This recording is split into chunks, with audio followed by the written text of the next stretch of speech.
Assalamualaikum warahmatullahi wabarakatuh.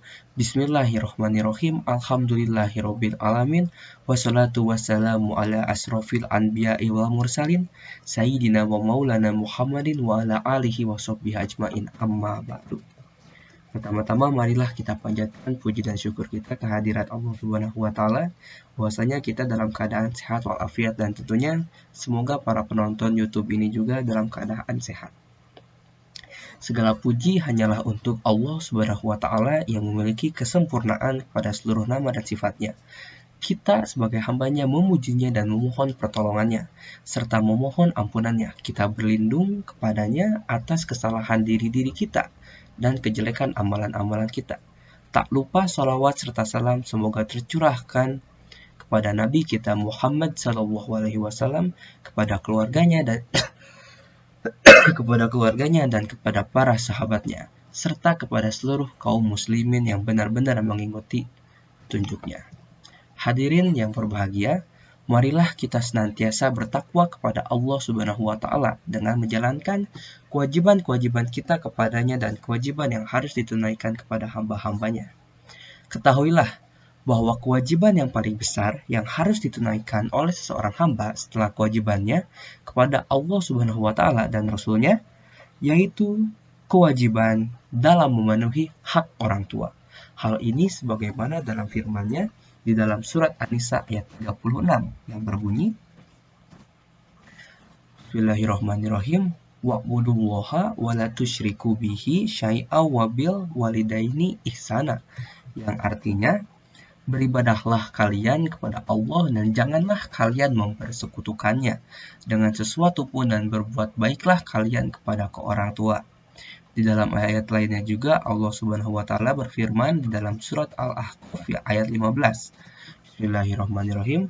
Wa wassaynal insana biwalidayhi ihsana. Hamalathu ummuhu kurhaw wa zu'athu kurhan. Yang artinya, kami perintahkan kepada manusia supaya berbuat baik kepada kedua orang tuanya. Ibunya telah mengandungnya dengan susah payah dan melahirkannya dengan susah payah pula. Itu surat Al-Ahqaf ayat 15. Nah, semakna dengan ayat tersebut, Allah Subhanahu wa taala juga berfirman di dalam surat Al-Luqman ayat 14 yang berbunyi, Hamalathu ummuhu wahnan ala wahni wa fisaluhu fi amaini. Yang artinya, ibunya telah mengandungnya dalam keadaan lemah yang bertambah-tambah dan menyapihnya dalam 2 tahun. Pada 2 ayat tersebut, Allah Subhanahu wa taala menjelaskan betapa pentingnya kewajiban berbakti kepada orang tua dengan menggambarkan betapa besarnya pengorbanan dan jasa orang tua, terutama ibu, kepada anaknya. Maka sudah semestinya bagi seorang anak untuk berbuat baik kepada orang tuanya, karena orang yang berakal tentu tidak akan melupakan kebaikan orang lain terhadapnya, apalagi membalas kebaikannya dengan menyakitinya. Maka, apakah layak bagi seorang anak untuk melupakan kebaikan orang tuanya sehingga tidak berbuat baik kepadanya? Begitu pula, tentu lebih tidak pantas lagi bagi seorang anak untuk menyakiti orang tuanya yang telah terus-menerus berbuat baik kepadanya dengan mengeluarkan pengorbanan yang sangat besar yang bahkan tidak bisa digantikan oleh anaknya, sampai-sampai hingga mempertaruhkan nyawanya. Hadirin rahimakumullah, akhirnya marilah kita berupaya untuk memperbaiki diri dalam menjalankan kewajiban kita kepada orang tua.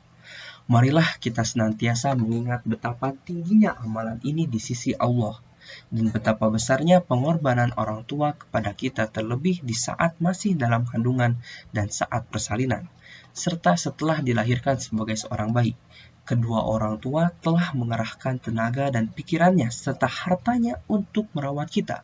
Oleh karena itu, sudah sepantasnya bagi kita untuk berbakti kepadanya, siapapun orang tua kita dan bagaimanapun keadaan orang tua kita.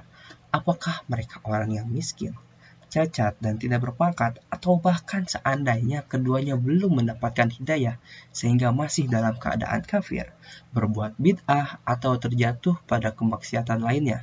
Hal tersebut tidaklah membuat gugurnya kewajiban kita dalam berbakti kepada orang tuanya. Bahkan seseorang harus tetap berkata yang baik dan tidak menyombongkan dirinya, baik dengan harta dan juga dengan kedudukannya, serta ilmunya di hadapan orang tuanya. Namun, dia harus berusaha membantu keperluan keduanya selama tidak melanggar syariat dan berusaha untuk menjadi sebab turunnya hidayah. Mudah-mudahan Allah Subhanahu wa Ta'ala memberikan kemudahan kepada kita untuk berbakti kepada orang tua, serta memberikan kepada kita kemudahan untuk senantiasa ikhlas dalam menjalankannya. Wassalamualaikum warahmatullahi wabarakatuh.